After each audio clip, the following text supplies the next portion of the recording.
Alhamdulillahi Rabbil Alamin. Assalatu wassalam ala sayyidil mursalin wa ala alihi wa sahbihi ajma'in.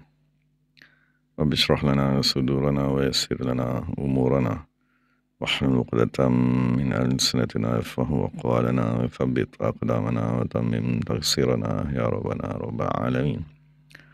La hawla wa la quwwata illa billahil aliyyil azim. لا حول ولا قوة إلا بالله العلي العظيم. لا حول ولا قوة إلا بالله العلي العظيم. أما بعد. اللهم صل وسلم وبارك على سيدنا محمد وعلى آل سيدنا محمد. أستغفر الله الذي لا إله إلا هو الرحمن الرحيم الحي القيوم الذي لا يموت وأتوب إليه. اللهم اغفر لنا. Ya, Alhamdulillah, kita bersyukur kepada Allah Subhanahu wa Ta'ala dapat sama-sama dalam majlis tilawah surah Yasin. Jadi kita ada satu soalan daripada salah seorang sahabat kita semalam. Dia bertanya tentang pembacaan surah Al-Kahfi pada hari Jumaat. Jadi jadi kita bincang dulu beberapa perkara yang berkaitan dengan surah Kahfi. Dan kita bincangkan adakah bacaan surah Kahfi tersebut yang dituntut pada hari Jumaat dibaca bersama-sama dengan surah-surah yang lain ataupun tidak.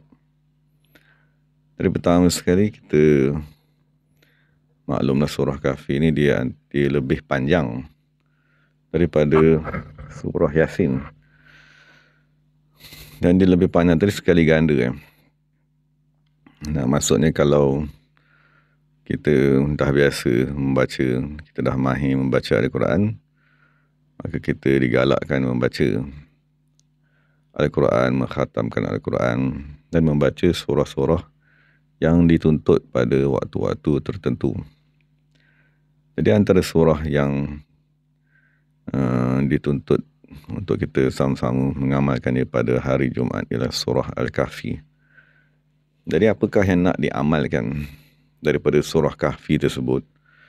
Mana adakah kita nak baca keseluruhan, kesemua ayatnya, ataupun kita nak baca beberapa ayat sahaja?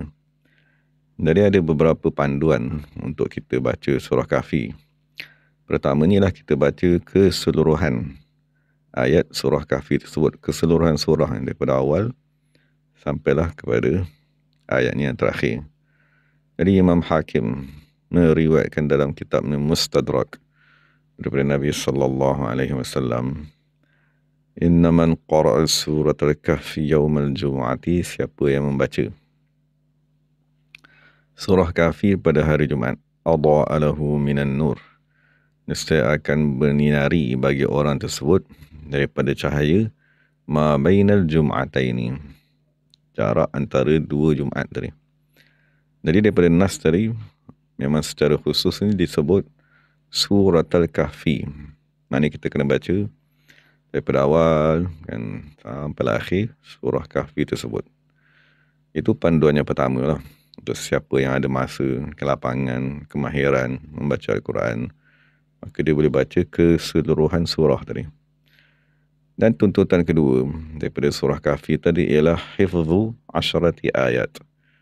Maksudnya kita menghafal 10 ayat pertama daripada surah Kahfi.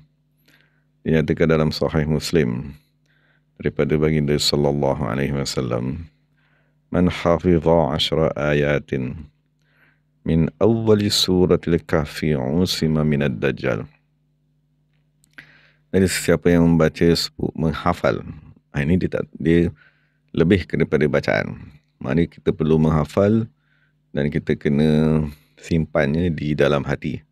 Maknanya sesiapa yang membaca 10 ayat daripada awal surah Al-Kahfi, maka Allah Subhanahu Wa Taala akan mengurniakan kepadanya peliharaan daripada Dajjal. Dan Dajjal ni maksudnya dia sebagaimana Kita maklum Dajjal tadi yang akan keluar di akhir zaman. Tapi itu diistilahkan sebagai Dajjal yang paling besar. Tapi di setiap zaman, dia ada juga orang yang melakukan aktiviti sama seperti Dajjal tersebut. Dan Dajjal tadi maknanya sesuatu ataupun seseorang yang mengelirukan. Maknanya dia tadi diistilahkan seperti mencampurkan kebaikan dan kejahatan. Jadi itu yang menjadi kesusahan sekiranya makhluk tadi jahat. Seperti iblis dan seumpamanya yang sentiasa menyuruh kepada kejahatan. Jadi manusia senang untuk mengenal pasti, oh ini ialah unsur kejahatan, mengajak kepada kejahatan. Tapi bahayanya Dajjal tadi sebab dia tadi membawa kebaikan, tetapi diselitkan di dalam kebaikan tersebut perkara-perkara yang merosakkan keimanan, perkara yang merosakkan hati manusia. Itulah bahayanya fitnah Dajjal yang kita mohon agar Allah Subhanahu Wa Taala memelihara kita pada hari ini. Maksud kita minta peliharaan, maksud kita baca surah Kahfi tadi, kita minta dipelihara Dajjal yang ada pada ketika zaman kita ni.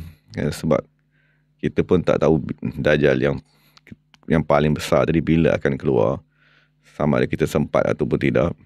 Cuma kita minta keliru, minta peliharaan daripada pengikut-pengikut Dajjal setiap zaman yang menyebabkan kita tadi keliru. Maksudnya dia nak menghalang tu ialah kemuncak kejayaan, menghalang orang semayang. Itu kemuncak kejayaan iblis, Dajjal dan syaitan. Tapi kalau dia tak berjaya menghalang, dia mengelirukan, dia mewaswaskan. Oh, dia kata semayang ni perlu ke? Ada dalil ke semayang tadi? Ataupun semayang tadi, kalau kita tak buat tak apa kot. Itu diistilahkan mengelirukan. Jadi dia mewaswaskan dan dia tadi menyebabkan kita punya keyakinan hilang terhadap sesuatu perkara. Jadi itu yang kita minta lindung daripada manusia yang melakukan aktiviti seperti Dajjal. Jadi itu faedah sekiranya kita menghafal. Ini dia kena hafal 10 ayat yang pertama daripada surah Al-Kahfi. Dan amalan yang ketiga daripada surah Kahfi tersebut ialah yang diriwayatkan oleh Sayyidatina Aisyah radhiyallahu anha, Rasulullah SAW bersabda, tidakkah kamu ingin aku memberitahu kepada kamu dengan satu surah yang keagungannya memenuhi jarak di antara langit dan bumi. Dan bagi orang yang menulis surah tersebut, ganjaran sepertilah keluas langit dan bumi tadi. Man qara'aha yaumal jum'ati, dan sesiapa yang membacanya pada hari Jumaat, ampunkan baginya antara Jumaat sehingga Jumaat yang akan datang, dan ditambah 10 hari, ditambah 3 hari. Jadi itu kita bincang tadi. Maksudnya pembacaan keseluruhan surah pada hari Jumaat, dan dinyatakan dalam nas ni, antara fadilat ni lah diampunkan orang yang membaca surah tersebut sebanyak 10 hari. Maknanya Rasulullah kata hari Jumaat ni sampailah hari Jumaat depan, dan ditambah lagi dengan 3 hari. Maknanya dalam syarah dikatakan bahawa diampunkan orang tersebut selama 10 hari. Kerana ganjaran al-asyratu, maka apabila kita buat satu-satu ganjaran, satu pekerjaan, maka akan dibalas dengan 10. Jadi kita baca surah Kahfi tadi 1 hari. Dalam 1 hari, dengan kita niat peliharaan daripada Dajjal, daripada nafsu, daripada syaitan, daripada dunia, daripada dosa, maka Allah Subhanahu Wa Taala mengurniakan peliharaan sebanyak 10 hari. Itu antara nas yang dinyatakan. Cuma cara pembacaan antara yang diajarkan ialah wa man qara'a al-khamsal awakhir minha 'inda naumihi, dan siapa yang membaca 5 ayat yang terakhir daripada surah Kahfi tersebut 'inda naumihi, ketika dia nak tidur, ba'athahu Allahu ayyal laili sya'a, nescaya Allah Ta'ala akan membangkitkannya pada mana-mana waktu malam yang dia kehendaki. Dan Rasulullah menyatakan suratu ashabil kahfi, yang dimaksudkan dengan surah tersebut yang keagungannya memenuhi langit dan bumi, dan orang yang menulis surah tersebut akan diberikan ganjaran seumpama luasnya langit dan bumi tadi ialah surah Al-Kahfi. Jadi daripada nas yang ketiga ni kita dapat satu lagi cara untuk mengamalkan surah Kahfi tersebut dengan membaca 5 ayat terakhir untuk kita tadi dibangunkan pada waktu tertentu pada waktu malam, terutamanya untuk kita tadi beribadat dan seumpamanya. Dan setengah daripada guru dia menasihatkan sekiranya kita tak boleh membaca keseluruhan surah, maka kita jadikan amalan membaca ayat ke-60 sehinggalah ayat ke-82. Maksudnya ayat 60 sehingga ayat 82 tadi ialah ayat yang menceritakan tentang kisah Nabi Khidir dan Nabi Musa alaihissalatu wassalam. Maksud apa boleh kita membaca tadi, moga-moga Allah Subhanahu Wa Taala memberikan kepada kita keberkatan dan kurniaan ilmu dan kerahmatan seperti mana yang dikurniakan kepada Nabi Khidir alaihissalatu wassalam. Itu soalan pertama lah, maksudnya cara nak mengamalkan surah Kahfi tersebut. Dan soalan kedua yang kita boleh bincangkan ialah fadilat membaca surah Kahfi. Jadi fadilat tadi telah dinyatakan dalam hadis yang kita dah baca tadi, antara ini ialah dipelihara daripada Dajjal. Maksudnya dengan izin Allah, sekiranya kita baca surah Kahfi tersebut dan sekiranya kita baca di rumah kan, moga-moga Allah memelihara diri kita dan memelihara ahli keluarga daripada Dajjal yang berada di zaman kita. Maksud Dajjal yang bercakap dengan nama agama yang memesongkan akidah umat Islam daripada ahli sunnah kepada akidah yang keluar daripada ahli sunnah tersebut. Dan Dajjal juga yang menjauhkan manusia daripada imam-imam mazhab, dan maksudnya mengatakan mazhab tak perlu, mengatakan kita boleh berfikir sendiri, kita boleh membaca, kita boleh mengeluarkan hukum hakam sendiri. Dan daripada yang paling takut sekali, yang mengelirukan manusia, menjauhkan manusia daripada ilmu tasawuf. Maksudnya dia mengatakan ilmu tasawuf tersebut tiada di zaman sahabat, tidak diajarkan oleh Rasulullah SAW. Dari itu semua yang kita minta lindung daripada manusia yang mengelirukan, dan kita minta lindung dari mana sekiranya kita baca surah Kahfi tersebut di dalam rumah, moga-moga Allah memelihara kita. Dan yang paling penting sekali lah anak-anak kita yang sedang membesar tadi. So mereka tadi di sekolah rendah, di sekolah menengah, maksudnya mereka tak boleh menilai dan mereka tak boleh mengetahui mana yang betul, mana yang salah. Jadi moga-moga apabila kita membaca surah Kahfi tersebut, dengan keberkatan surah Kahfi tadi, Allah memelihara diri kita, ahli keluarga. Dan yang lebih penting sekali kan, kalau Allah terima bacaan surah Kahfi kita tadi, Allah akan pelihara zuriat kita sampai yang akan datang daripada fitnah Dajjal tersebut.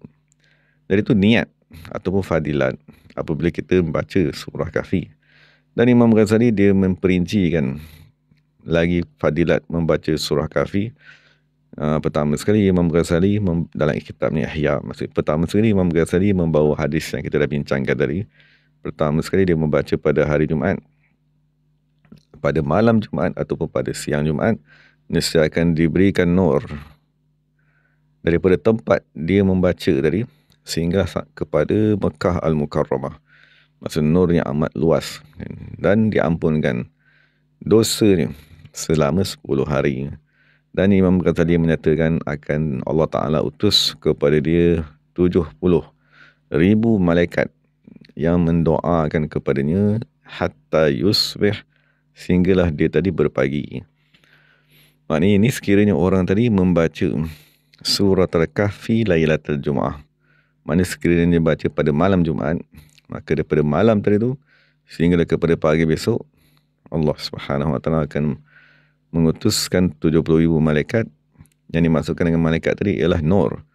Malaikat tadi ialah tentera Allah Subhanahu Wa Taala yang memelihara kita daripada zulumat, daripada tentera syaitan tadi, kegelapan. Jadi itu apa maksudnya? Kalau dah 70,000 malaikat datang, mana tak adalah syaitan tadi datang dekat kepada kita, mengganggu, mewaswaskan kita, mengganggu ahli keluarga dalam rumah, mengganggu hubungan suami isteri, kan, membisikkan, merosakkan anak-anak kita. Nah, dari itu faedah yang Imam Ghazali kata, sekiranya kita baca pada malam Jumaat, dikurniakan dengan perkara tersebut. Wa'ufiya minad da'il akbar, dan akan dipelihara orang yang membaca tadi itu daripada penyakit yang paling besar. Dan penyakit yang paling besar ni dinyatakan dalam nas yang lain ialah sakit lumpuh. Waliyahzubillah lah, maksudnya tak boleh bergerak, tak boleh nak berdiri, tak boleh nak bercakap. Jadi itu keadaan yang sekarang ni mungkin berlaku dengan sebab stroke dan seumpamanya. Dan penyakit kedua, dabi lah, yang diistilahkan sebagai paru-paru tadi. Paru-paru tadi dia bernanah, wazatil jambi, ataupun radang pada paru-paru. Maknanya ini semua penyakit yang menyerang di bahagian badan kita ni ke atas. Maksudnya satunya menyerang otak kita, waliyahzubillah kan, yang stroke yang menyebabkan seseorang tadi lumpuh seumpama ni sebelah badan, waliyahzubillah. Dan satu lagi penyakit yang menyerang paru-paru. Maksudnya paru-paru ni hanya menyebabkan manusia tak boleh bernafas, menyebabkan sesak nafas dan akhirnya meninggal dunia. Dan akan dipelihara juga daripada penyakit al-baras, waliyahzubillah, maknanya sopak, wal juzam, dan penyakit kusta. Dan kita maklum tadi dipelihara min fitnatid dajjal, daripada fitnah dajjal. Dan sebagaimana kita bincang tadi, kebanyakan kita apabila kita menyebut dajjal tadi, kita akan terlintas dajjal yang akan datang, yang terbesar, yang bangkit di akhir zaman dan seumpamanya. Cuma kita niat juga Allah Ta'ala pelihara kita, anak-anak kita dan keseluruhan umat Islam daripada dajjal-dajjal yang akan muncul sebelum kedatangan dajjal yang paling besar. Dan soalan seterusnya kita nak bincangkan, apakah waktu untuk kita membaca surah Kahfi tadi. Dari secara umumnya, surah Kahfi ni kita pertama, maksudnya dalam ni kita boleh himpunkan 7 waktu yang dinaskan oleh Rasulullah SAW dan ulama Islam tentang waktu membaca surah Yasin. Antara ini ialah nas daripada Imam Syafi'i, wa uhibbu qira'atal kahfi lailatal jumu'ati wa yaumaha lima ja'a fiha. Maknanya ini nas daripada Imam Syafi'i radhiyallahu anhu. Dia berkata, aku suka jika seseorang tadi membaca surah Kahfi pada malam Jumaat. Dan Imam Munawi dalam syarah Faidul Qadir, dia menyatakan disunatkan membaca surah Kahfi pada hari Jumaat, siang Jumaat. Wa kaza lailatuha, dan begitu juga pada malamnya, seperti yang telah dinaskan oleh Imam Syafi'i radhiyallahu anhu. Dan Imam Ibnu Hajar menyatakan bahawa terdapat riwayat yang menyatakan bacaan tadi pada siang, dan ada juga riwayat-riwayat yang menyatakan pada malam Jumaat. Jadi Imam Ibnu Hajar kata, maksudnya kalau riwayat yang kata siang, maknanya siang tadi berserta dengan malam ni. Dan riwayat yang kata malam, maknanya malam berserta dengan siang ni. Sebab dia tak nak bagi dua riwayat tadi berlawan ni. Sebab kalau kita kata siang, maksudnya dia berlawan dengan waktu malam. Dan sekiranya kata malam saja, dia berlawan dengan waktu siang. Jadi seolah-olah Rasulullah kata, siapa baca pada siang Jumaat, tersiratnya berserta dengan malam Jumaat. Dan dalam riwayatnya Rasulullah kata, siapa yang bacanya pada malam Jumaat, maka tersiratnya seolah dia baca pada berserta dengan siang Jumaat sekali. Maksudnya Rasulullah sebut 12 jam, tapi Rasulullah maksudkan 24 jam. Dari itu ialah waktu bacaan surah Yasin, surah Kahfi yang pertama, iaitu pada malam Jumaat. Dan 6 lagi waktu ni ialah waktu yang kita perincikan pada siang. Maknanya pada malam Jumaat tadi terpulanglah, maksud kita nak baca daripada maghrib sampai kepada subuh. Maknanya kita ada waktu yang panjang untuk kita tadi membaca surah Al-Kahfi. Tapi sekiranya kita nak membaca pada waktu siang Jumaat, jadi ada beberapa perincian yang dinyatakan oleh ulama Islam tentang waktu untuk kita membaca surah Kahfi.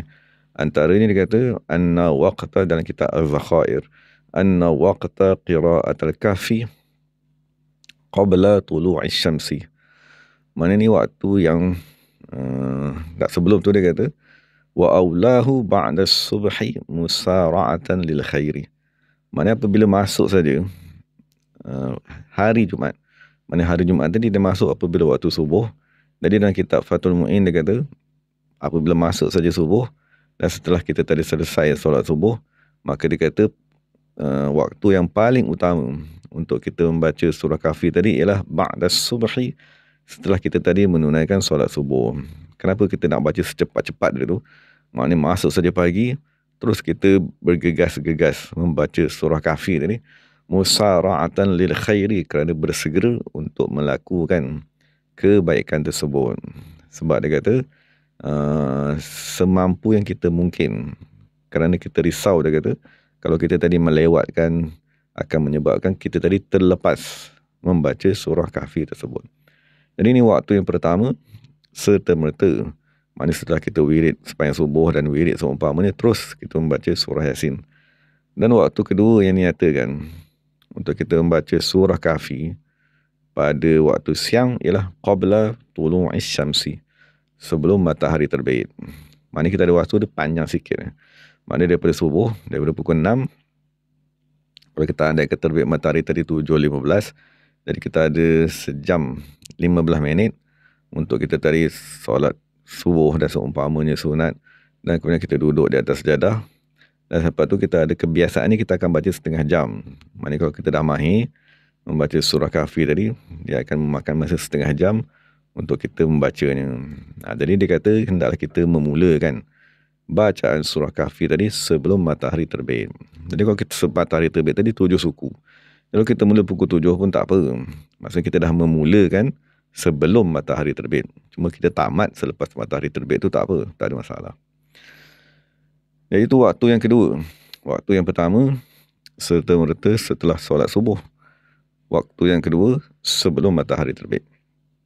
Dan waktu yang keempat yang dikatakan dalam kitab Asy-Syamil As-Saghir, indar rawahi ila al-jum'ati, ketika dia tadi pergi untuk menunaikan solat Jumaat. Maknanya kalau solat Jumaat tadi Zuhur pukul 1, maknanya dia datang awal sikit. Maksudnya dia datang masjid tadi pukul 12. Jadi kenapa dia datang awal ke masjid, duduk di dalam masjid dengan niat i'tikaf dan seumpamanya. Jadi salah satu ibadat yang dia nak mengamalkannya ialah untuk membaca surah Kahfi. Maknanya ini dibaca sebelum seseorang tadi menunaikan solat Jumaat. Dan waktu yang kelima untuk kita tadi membaca surah Kahfi tadi, waktu kelima ni bukan untuk semua orang. Waktu kelima ni ialah ketika khutbah tadi. Maknanya ketika khutbah, bagi orang yang duduk jauh tak dengar khutbah, maknanya kita sekiranya dia tadi duduk dalam masjid berdekatan dengar bacaan khutbah tadi, maka dia tadi wajib, dia perlu mendengar khutbah tadi. Tapi kadang-kadang ada keadaan yang duduk jauh, kan masjid terlampau besar, kan jemaah terlampau ramai, dan sistem suara tadi tak kuat, maka apa yang dia nak buat tengah sementara nak menunggu sembahyang tadi, maka dinyatakan dalam kitab, maka dia tadi membaca surah Kahfi ataupun dia berselawat kepada Rasulullah sallallahu alaihi wasallam. Wa qala ba'dul mutaakhirin, dan setengah daripada ulama mutaakhir dia berkata indal khuruj minal masjid. Salah satu waktu untuk kita membaca surah Kahfi tadi ialah ketika kita keluar, maknanya selesai menunaikan solat Jumaat. Ini selepas pula. Maksud waktu yang pertama tadi sebelum solat Jumaat. Dan sekiranya kita tak mendengar bacaan khutbah, sedang bacaan khutbah tadi kita bacalah. Ataupun kalau kita dah baca sebelum semua tak ada masalah. Dan satu pendapat lagi dia kata kita membaca surah Kahfi tersebut setelah kita menunaikan solat Jumaat. Dan dalam kitab yang lain, dan kitab Az-Zakhair juga dia kata waqilah, dengan satu pendapat dia kata ba'dal asri, setelah asar tadi kita membaca surah Kahfi. Jadi ulama radhiyallahu anhum mereka masing-masing berijtihad dan mereka melihat kesesuaian masing-masing lah. Dan antara yang diamalkan oleh Tuan Guru Syed Sharif Sabahuddin, maksudnya dia membaca surah Kahfi tadi setelah sembahyang duha. Maknanya apabila pukul 9 kan, 10 selesai kita sembahyang duha tadi, maka kebiasaannya Tuan Guru Syed Sabahuddin dia akan duduk membaca surah Kahfi. Jadi soalan seterusnya ialah mal hikmatu fi qira'atiha yaumal jumu'ati. Maknanya kenapa diminta? Maknanya kenapa nas Rasulullah SAW menyatakan secara khusus dibaca surah Kahfi pada hari Jumaat. Maksudnya kenapa tak nas tadi bukan surah Kahfi pada hari Khamis ke, ataupun surah Kahfi pada hari Rabu ke. Maka dinyatakan di dalam kitab Najmul Wahaj oleh Imam Ad-Damiri radhiyallahu anhu, dia berkata anna Allah Ta'ala zakara fiha ahwala yaumil qiyamati.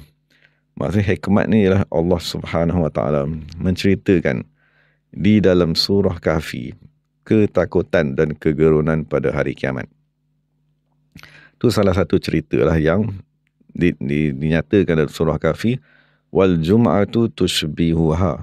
Dan hari Jumaat tadi, yang kita sembahyang Jumaat dan seumpamanya, tushbihuha menyerupai hari kiamat.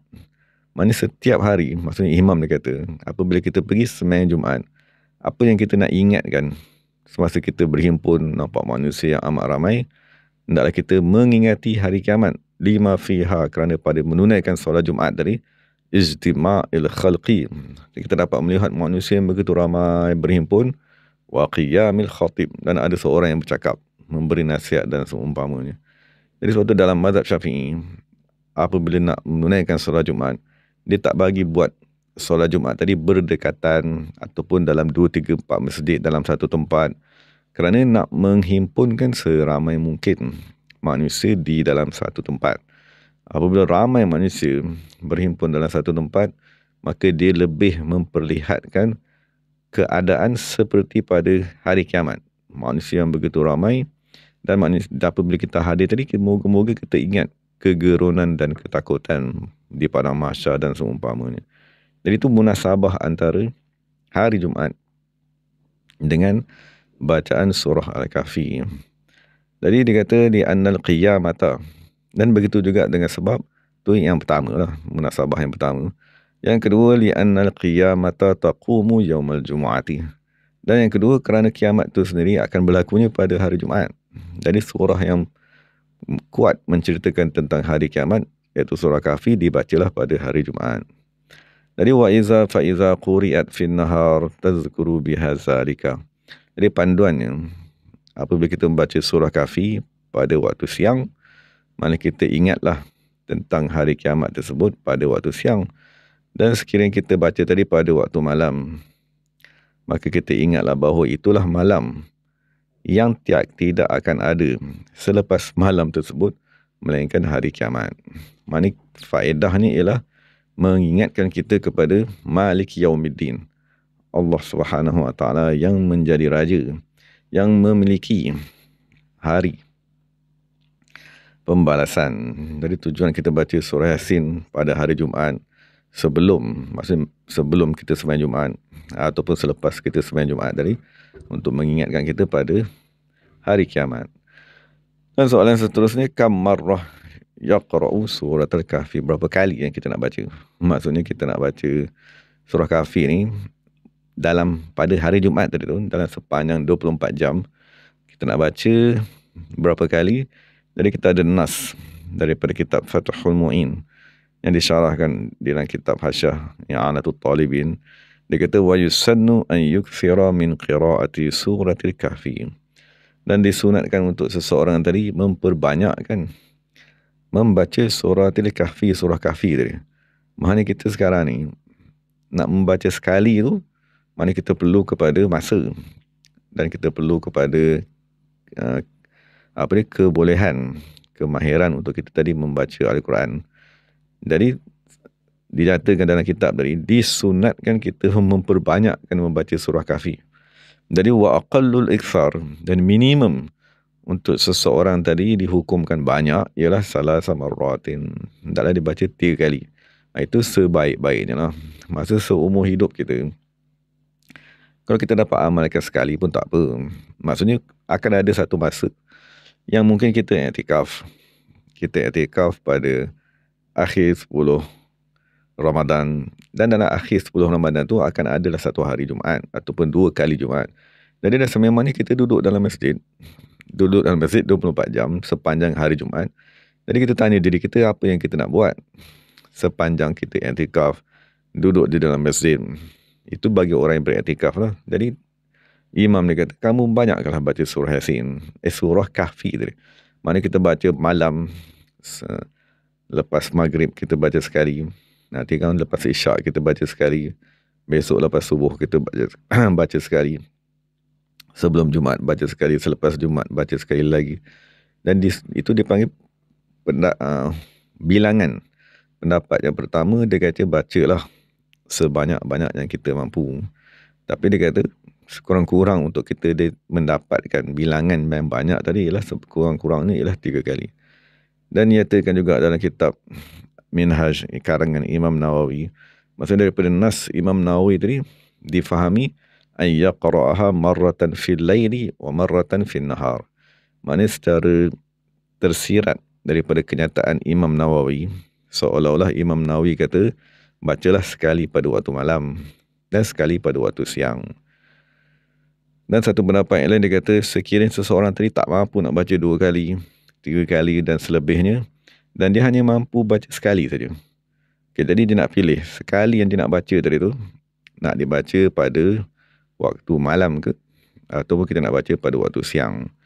Jadi jawapannya amma idza qatasara ala qiraatiha marrah. Jadi sekiranya seseorang tadi dia nak baca sekali saja surah Kahfi, fan naharu aula minal lail. Maka dia membaca surah Kahfi tersebut pada waktu siang lebih utama daripada dia membacanya pada waktu malam. Jadi itu bilangan. Maknanya sekiranya kita tanya berapa kalikah kita nak baca surah Kahfi, maka kita boleh pilih mengikut kemampuan masing-masing dan masa yang terluang. Dan soalan seterusnya yang kita nak bincang tadi lah, adakah membaca surah Yasin pada siang bertentangan ataupun dibaca Yasin pada waktu pagi tadi boleh bertentangan dengan pembacaan surah Kahfi? Maka jawapannya la bal tujma'u bainahuma kaman jama'a ilal witr tarawih. Maknanya contoh macam ni, kita setiap hari kita dituntut untuk semayang witir, untuk kita tadi mengganjilkan bilangan solat sunat. Maknanya kita ada solat fardu, dan macam mana kita nak mengganjilkan bilangan solat fardu ialah dengan kita tadi disyariatkan solat maghrib. Maknanya maghrib tadi dah satu-satu sembahyang yang ganjil bilangannya, iaitu 3 rakaat. Kemudian dicampur dengan 4, dicampur dengan 2, dicampur dengan 4, maka bilangannya kekal ganjil. Jadi sekiranya kita nak kita sembahyang sunat, yang kita buat qabliyah, ba'diyah, duha, atau segala saja sunat, maka macam manakah cara kita nak menukar bilangan sembahyang sunat tersebut kepada bilangan yang ganjil? Maka jawapannya kita sembahyanglah witir. Dan witir tadi dituntut sebagai salah satu sunat yang amat berkuat di dalam mazhab Syafi'i. Cuma dalam mazhab yang lain dia dihukumkan wajib. Jadi sebab itulah witir tadi diamalkan pada setiap hari. Okay, jadi sekarang ni kita dah ada solat witir, lepas tu tiba-tiba kita masuk dalam bulan Ramadan. Jadi apabila kita masuk dalam bulan Ramadan, kita akan buat satu lagi ibadat yang diistilahkan sebagai solat tarawih. Jadi timbul soalan, apabila kita dah buat solat tarawih ni banyak ni, 20 rakaat ke, berapa banyak rakaat yang kita nak buat. Dan adakah apabila kita dah buat solat tarawih tadi, maka witir tadi kita tak payah buat? Dari jawapannya tidak. Maksudnya kita, walaupun kita dah tahu adanya tambahan sembahyang yang banyak, tetapi witir tetap kita laksanakan. Jadi maknanya apabila kita ada satu-satu amalan dan ada satu lagi tuntutan amalan yang lain, maka amalan yang lain tadi dia tidak menyebabkan kita tinggalkan amalan yang sememangnya kita buat, tetapi amalan yang lain tadi ditambah kepada amalan yang telah menjadi kebiasaan kepada diri kita.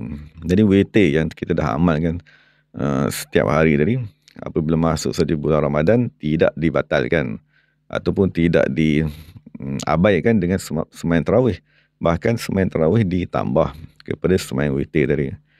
Dan sebagai contohnya, Imam Syarwani menyatakan, dia bagi contoh yang lain, sekiranya bertepatan malam hari raya dengan malam Jumaat. Jadi malam hari raya ada tuntutan untuk bertakbir, malam Jumaat ada tuntutan untuk membaca surah Yasin, dan malam Jumaat juga ada tuntutan untuk berselawat kepada Nabi Muhammad SAW. Jadi apa nak buat tadi tu? Maksud kita nak kata, oh malam raya kita tadi disunatkan takbir. Hari raya, kita nak bertakbir. Jadi adakah dengan sebab pensyariatan takbir mutlak ke muqayyad ke, maka dengan sebab takbir tadi, kita pun tinggalkan bacaan kafi, ataupun kita pun tinggalkan salawat kepada Nabi Muhammad SAW. Ataupun, kita kata malam Jumaat ni baca kafi lebih penting. Malam Jumaat ni berselawat kepada Rasulullah lebih utama. Maka kita pun abaikan takbir raya tadi.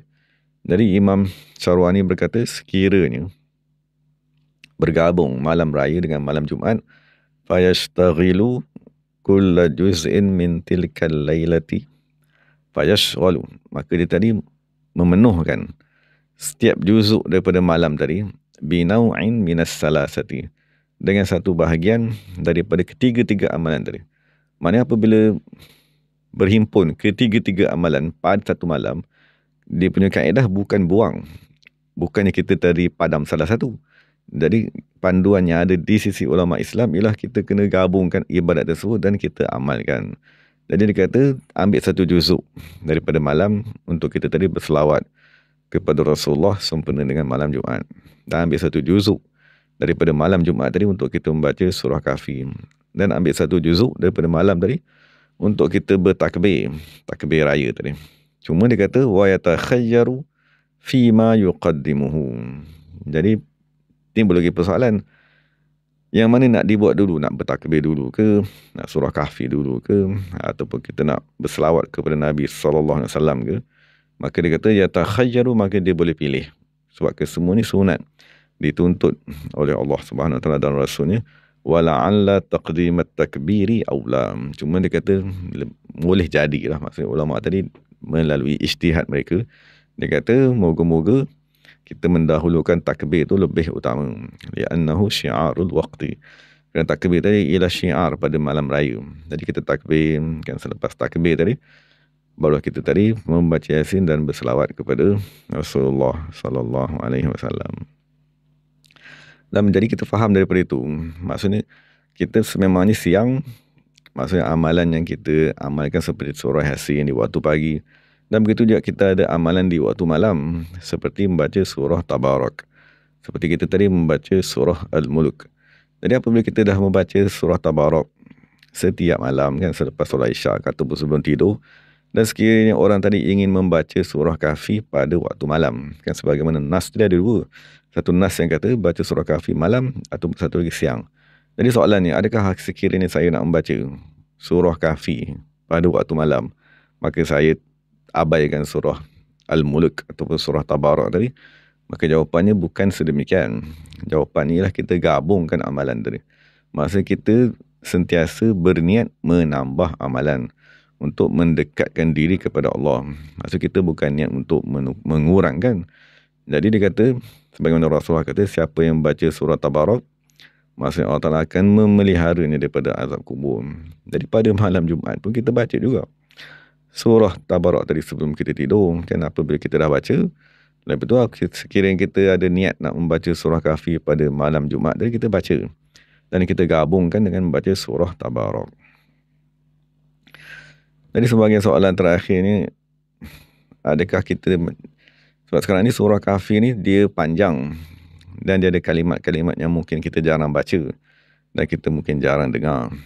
Jadi suatu ulama Islam tadi dia cuba memudahkan bacaan surah Yasin. Maksudnya sekurang-kurangnya dia buat setiap minggu semua jemaah datang ke masjid, kan, maksudnya membaca dengan imam, mendengar bacaan imam dan baca bersama-sama dengan imam. Jadi sebab dibaca tadi bersama-sama dengan imam, kan, sehari, sebulan, setahun, 5 tahun, 10 tahun, moga-moga bacaan tersebut, bacaan surah Yasin tadi betul, dah sempurna bacaannya. Jadi begitulah juga cara untuk kita tadi mengamalkan surah Kahfi. Maksudnya sekiranya kita sememangnya ahli, kita dah mahir, kita hafiz Al-Quran, ataupun kita dah ada sanad Al-Quran, kita dah sememangnya boleh membaca Al-Quran tersebut, jadi kita bacalah berseorangan, kan, dengan niat memelihara diri kita daripada dajjal dan seumpamanya. Tapi sekiranya kita tadi belum ada kemahiran, maka dinyatakan dalam fatwa Darul Ifta' di Mesir tadi, Dia kata tak ada masalah, dia kata sekiranya nak membaca surah Kahfi tersebut di dalam masjid pada hari Jumaat sebelum solat Jumaat. Dia kata perkara itu adalah perkara yang baik. Maksud kita menghimpunkan manusia bersama-sama untuk membaca kitab Allah Subhanahu Wa Taala. Dan kita tadi menzahirkan syiar hari Jumaat. Mana membaca surah Kahfi tadi ialah salah satu syiar pada hari Jumaat. Maknanya fatwa ni nak bagi tahu, dia kata pada hari Jumaat sekiranya ada orang yang datang awal ke masjid, datang pukul 12 ke ataupun datang pukul 12.30 ke, maka salah seorang daripada mereka duduk bersama-sama dengan jemaah yang hadir tadi membaca surah Kahfi. Dan membaca surah Kahfi tadi ada, maksudnya apabila kita tadi membaca secara berjemaah, maka cara bacaan yang dianjurkan ialah al-idaratu bil Quran. Al-idaratu tu maknanya berpusing. Idarah tadi maksudnya kita memusingkan bacaan Al-Quran tadi. Maknanya Imam Nawawi kata, maksudnya orang ni pertama baca satu muka, lepas tu orang kedua baca satu muka, yang lain dengar. Orang ketiga baca lagi satu muka, yang lain dengar. Jadi baca, seorang baca, yang lain dengar tadi secara berpusingan. Pusing itu dia panggil al-idaratu. Jadi perkara tersebut Imam Nawawi kata jaizun hasanun, perkara yang harus dibaca Quran dengan cara tersebut hasanun, dan perkara tersebut amat baik. Jadi sebagai permulaan untuk kita tadi membiasakan diri kita mendengar bacaan surah Kahfi tadi, salah satu cara ni ialah kita berjemaah membaca bersama-sama. Dan dalam hadis Rasulullah SAW bersabda, tidak berhimpun satu kaum di dalam mana-mana rumah Allah membaca Al-Quran. Jadi sebagai contohnya hari Jumaat tadi kita duduk membaca surah Kahfi, wa yatadarasuna bainahum, dan mereka mengkaji makna surah ayat tersebut, illa nazalat alaihimus sakinatu, nisya Allah turunkan sakinah, ketenangan, dan malaikat akan mengelilingi mereka, dan rahmat akan turun kepada mereka, dan Allah akan menyebut mereka di sisinya. Dalam hadis yang diriwayatkan oleh Imam Muslim. Jadi moga-moga apabila kita dah mendengar beberapa panduan tentang masa kita nak baca surah Yasin, berapakah bilangan dan cara bacaan, maksudnya berkumpulan dari itu. Kalau kita tak boleh buat di masjid, kita buatlah dalam keluarga. Mana kita duduk, suami, isteri, anak, 2-3 orang, kita duduk, kita baca sama-sama. Jadi dari kalangan keluarga itu mungkin ada yang, maksudnya ada yang mahir. Jadi yang mahir tadi mendengar bacaan orang yang lain, sekiranya ada kesilapan, jadi boleh ditegur. Itu minimum yang kita mampu buat. Yang paling baik sekali yang dinyatakan oleh Rasulullah SAW ialah wa yatadarasuna bainahum. Mana ada salah seorang daripada kumpulan tadi itu, dia menghuraikan sedikit makna-makna daripada surah Kahfi tersebut. Moga-moga Allah SWT menurunkan rahmat di rumah kita, kan, di dalam ahli keluarga kita, kerana berhimpun membaca Al-Quran. Secara khusus ni ialah surah Yasin pada hari Jumaat, surah Kahfi pada hari Jumaat. Wallahu ta'ala alam. Dari itu panduan kepada kita lah, jawapan kepada soalan yang salah seorang sahabat kita bertanya tentang membaca surah Kahfi. Wallahu ta'ala alam. Jadi sama-sama kita tangguhkan majlis dengan membaca doa surah Yasin. Bismillahirrahmanirrahim. Alhamdulillahirabbil alamin. Hamdan yuafi ni'amahu wa yukafi mazidah. Ya Rabbana lakal hamdu kama yanbaghi li jalali wajhika wa 'azimi sultanik. Allahumma salli wa sallim ala sayyidina Muhammadin salatan tunjina biha jamil ahwali wal afat, taqdi lana jamil hajat, tutahhiruna biha min jamil sayyi'at, turfa'una biha indaka 'ala darajat, tuballighuna biha asal ghayat min jamil khairat bil hayat wa ba'da al mamat, wa ala alihi wa sahbihi wa sallim tasliman katsiran bi rahmatika ya arhamar rahimin. اللهم بحق ياسين القرآن الحكيم اخترته للرسالة والنبوة والولادة والهداية إلى الصراط المستقيم. جميع ما جاء به منك جبريل تنزيلا عن سيد الرحيم خواص الحروف وأسماء تامات وأظهرت بالوجود كالموجود آية البينات وفي فيك المفرد كل مظلوم مدين وخالص لكل مسلم يا مجانب حارم يا من جعل خزائن والكافي وعالم بما كان قبل أن يكون. نسألك اللهم أن تسلك بنا جادة رضاك، وأن تجعلنا أهلا محنن سعادتك وغنى، وأن تيسر لنا جميع المرادات المطالب، تجعلنا من دين عبادك في كل حال الظافر الغالب، ولا تحويجنا إلى أحد من خلقك في أمر رزقنا، تربط ألسنة المتفوهين بالمكروه في حقنا، تطمئن حركاتنا بالتوفيق، تجعل رضاك عنا خير من صاحبنا ورفيق، تحيفنا بالجلال والمهابة وأن تمن علينا بالسرعة الإجابة. استجب اللهم دعانا، استجب اللهم دعانا، استجب اللهم دعانا، وحقق فيك رجاءنا، وادخلنا في حرص فيك المسؤول بسر قولك الحق، إنما أمره إذا أراد شيئا أن يقول كن فيكون. سبحان المنافس عن كل مديون، سبحان المخلص لكل مسلم، سبحان العالم لكل مكنون، سبحان مجرب بحال ونون، سبحان من جعل خزائنه من الكاف والنون، سبحان الذي بيده ملكوت كل شيء وإليه ترجعون. يا مفرج لهم، يا مفرج لهم، يا مفرج لهم، حي قيوم فرج عنا همنا وغمنا فرجا عاجلا غير آجل، يا كريم برحمتك يا أرحم الراحمين. سبحان ربك رب العزة عما يصفون، وسلام على المرسلين، والحمد لله رب العالمين. Qabbal Allah minna minkum. Terima kasih kepada semua sahabat-sahabat yang hadir bersama-sama. Moga-moga Allah Ta'ala pelihara kita semua. Jadi kita tangguhkan majlis dengan baca tasbih kafarah, salawat dan surah al-As. Subhanakallahumma wa bihamdika asyhadu an la ilaha illa anta astaghfiruka. Subhanakallahumma wa bihamdika asyhadu an la ilaha illa anta astaghfiruka. Sama-sama semua. Subhanakallahumma wa bihamdika asyhadu an la ilaha illa anta astaghfiruka. Wal 'asri innal insana lafi khusrin illa allazina amanu wa 'amilus salihati wa tawassaw bil haqq. Subhana rabbika rabbil izzati amma yasifun, salamun alaikum, alhamdulillah. Terima kasih kepada semua sahabat-sahabat. Assalamualaikum warahmatullahi wabarakatuh.